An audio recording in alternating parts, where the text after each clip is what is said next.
اے خدا اے خدا.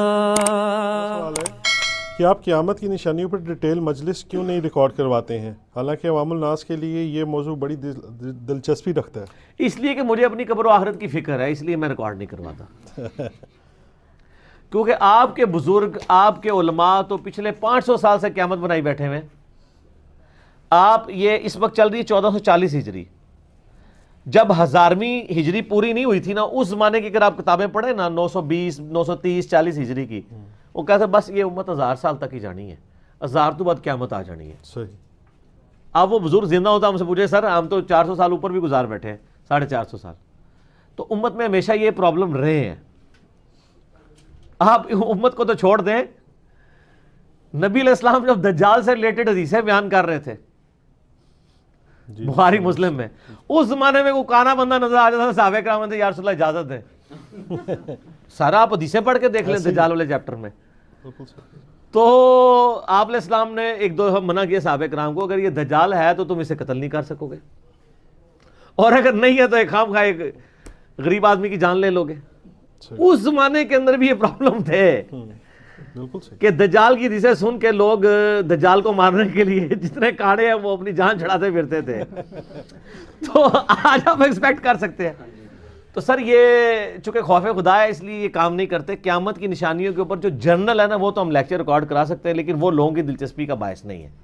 لوگ کہتے ہیں جی آپ کسی طریقے سے کسی کو مہدی ڈکلیئر کر دیں، کسی طریقے سے کسی کو دجالی سسٹم کا حصہ بنا دیں، کچھ کر دیں. جس طرح وہ ایک انٹرنیشنل اسپیکر ہے عمران حسین صاحب، وہ اس طرح کی کافی انالوجیز بنا کے نا امت کو بتاتے رہتے ہیں. سر اتنی جرت میرے اندر نہیں ہے، اس لیے میں نے تمام قیامت کی نشانیاں ڈسکس کی ہیں سکیٹرڈ لیکچرز میں. یاجوج ماجوج انجینئر محمد علی مرزا صاحب لکھیں کھل جائے گا، دجال لکھیں انجینئر محمد علی مرزا لکھیں ساتھ کھل جائے گا، امام مہدی لکھیں انجینئر محمد علی مرزا صاحب لکھیں کھل جائے گا، نزول عیسیٰ لکھیں ساتھ انجینئر محمد علی مرزا لکھیں تو وہ لیکچر یوٹیوب پہ کھل جائے گا. ٹاپک سارے ڈسکس کیے ہیں، لیکن جو آپ کروانا چاہ رہے ہیں مجھ سے سر وہ میں نہیں کروں گا. اس کی وجہ سے مجھے اپنی قبر و آخرت کی فکر ہے. ہم مستقبل میں ہونے والا کوئی واقعہ پریڈکٹ نہیں کر سکتے کہ کس کا کس کے ساتھ ریلیشن شپ بنے گا. ہم ماضی کے آپ واقعات ہم سے پوچھ لیں، ہسٹری جیسے بخاری مسلم میں ہے کہ قیامت اس وقت تک قائم نہیں ہوگی کہ جب تم یعنی چپٹے چہروں والے لوگوں کے ساتھ قتال نہیں کرو گے. وہ تو پھر ہلاکو خان کے ساتھ اور تاتاریوں کے ساتھ ہو چکا ہے، وہ پاسٹ میں ہو چکا ہے. یا وہ حدیثیں جو آپ نے بیان کرنا بیان کی ہوئی ہیں کہ عمار کو ایک باغی جماعت قتل کرے گی، عمار ان کو اللہ کی طرف بلائے گا، وہ جماعت دوزخ کی طرف بلائے گی. تو ہم آپ کو بتا سکتے ہیں وہ کون سی جماعت تھی، کیونکہ پاسٹ کا واقعہ ہو چکا ہے نا، تو ہم آپ کو بتا سکتے ہیں. ٹھیک ہے. اس طریقے سے نبی علیہ السلام نے فرمایا تھا میری ایک بیوی پہ خوف کے کتے بھونکیں گے. اب اس زمانے میں تو بیویوں کو بھی یہ بات نہیں پتا تھی کہ کون سی ہم میں سے ہوگی. آج ہم بتا سکتے ہیں کس پہ بھونکے تھے. تو جو چیز ماضی ہو چکی ہے اس کو تو ہم بتا سکتے ہیں. مستقبل میں کیا ہوگا یہ بھی بتا سکتے ہیں کہ یہ ہونا ہے، کب ہونا ہے، کس کا کس کے ساتھ ریلیشن شپ بننا ہے. یہ نہیں. غزوہ ہند آپ دیکھیں کب سے شروع ہوا ہے، ختم ہی نہیں ہو رہا. ٹھیک ہے. جب ذرا کوئی انڈیا پاکستان کا کوئی معاملہ شروع ہوتا ہے، غزوہ ہند والے اینکرز آ کے ٹی وی کے اوپر نا وہ باتیں کرنا شروع کر دیتے ہیں. بس آیا جی غزوہ ہند، بس جی اسی یہ کر دینا ہے، اسی وہ کر دینا. اور سر اپنی اوقات ویکھو. پہلے اللہ تو بندو ایک غریب تو بدتمیز. ٹھیک ہے.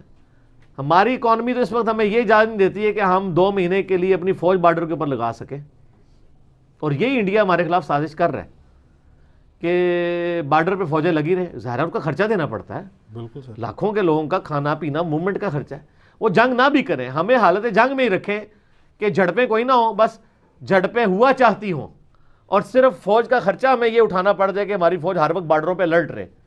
اس کا خرچہ نہیں ہم اٹھا سکتے اپنی اس کمزور اکانومی کے ساتھ. دنوں میں نہیں ہے ہمارے پاس، دنوں میں نہیں ہے. تو سر ہم نے کہاں سے آپ یہ لوگوں کو مطلب اس طریقے کی کہانیاں کرواتے پھر رہے ہیں. یہ کام نہ کریں، جذباتی ڈاکٹرائن نہ دیں، علمی ڈاکٹرائن دیں. اور جو ایٹیچیوڈ پرائم منسٹر نے اڈاپٹ کیا ہے امن کی بات، یہی والے معاملات ہونے چاہیے. ٹھیک ہے نا. اسی طریقے سے پازیٹیولی چیزوں کو آگے لے کے چلنا چاہیے. پہلے اپنے آپ کو سٹیبل کریں، اور اس کے بعد اب یہ دیکھیں ڈاکٹر مہاتیر محمد آئے ہوئے تھے پاکستان. انہوں نے کتنی زبردست بات کی ہے. انہوں نے کہا جی ہماری کامیابی کا راز یہ ہے کہ ہم نے دنیا میں کسی کے ساتھ دشمنی نہیں رکھی ہوئی. بالکل صحیح. ٹھیک ہے. سب سے دوستی والا معاملہ ہے. تو یہ ہماری دوسرا آئی ایم ایف سے قرضہ نہیں لیا. لیکن کیا انہی 2 گولڈن رولز کے اوپر ہماری سٹنگ گورنمنٹ عمل کرنے کے لیے تیار ہے. وہ ہمارے پرائم منسٹر صاحب تو یعنی کہتے ہیں نا کہ مہاتیر محمد اس ماڈرن ایج کے اندر ایک آئیڈیل پرسنالٹی ہے جنہوں نے ملیشیا کو جو بالکل بینک کرپٹ ہو چکا تھا اتنا اٹھایا ہے. بالکل. تو ان کی یہ 2 نصیحتیں لے لینا تو آپ بھی اٹھائیں. انہوں نے تو آپ کو گر بتا دیا ہے, کہتے گر سیکھنے آئے تھے. گر کیا انہوں نے پبلکلی گر بتا دیا ہے, تو آپ وہ گر لے لیں اور اس کے مطابق عمل کرنا شروع کرتے ہیں. جو اب یعنی اس وقت لوگوں میں یعنی اتنا شعور آیا ہے ہمارے یعنی اداروں میں بھی اور پولیٹیکل لیڈرز میں بھی کہ اس طرف وہ جا رہے ہیں, تو اسی طرف جائیں, اپنے آپ کو سٹیبل کریں. اور نبی علیہ السلام نے بھی دیکھے جب تک سٹیبلٹی نہیں تھی آپ نے بھی کوئی اقدام نہیں کیا. مکے میں 13 سال تک ماریں کھائی ہیں صحابہ کرام نے, ورنہ یار یہ چند بت ہی تھے, آپ توڑوا سکتے تھے, ایک گریلا وار کر کے تو توڑوا سکتے تھے, لیکن بعد میں اس کا رزلٹ کیا نکلنا تھا. تو 23 سال تک بت آلموسٹ 22-23 سال برداشت کیے ہیں. فتح مکہ کے موقع پر ان لوگوں نے بت توڑے جنہوں نے بت تراشے ہوئے تھے. ٹھیک ہے نا, تو ایک تبدیلی ایک دم نہیں آتی سر, اس کو گریجولی لانا پڑا. اور ہم جو ہے نا سب کانٹیننٹ کے لوگ جو ہے نا میں نے دیکھا ان کی نیچر میں ہے جلد پن, جلدی ہو جائے بس, اور راتوں رات جذباتی رہو ٹرائن, اور ہر معاملے میں جذباتی, دین کے معاملے میں بھی دنیا کے معاملے میں بھی. تو حالانکہ عقل مند لوگ ہیں, سمجھدار ہیں, لیکن جذباتی ڈاکٹرائن آگے آ جاتی ہے اور عقل پیچھے رہ جاتی ہے. ٹھیک ہو گیا.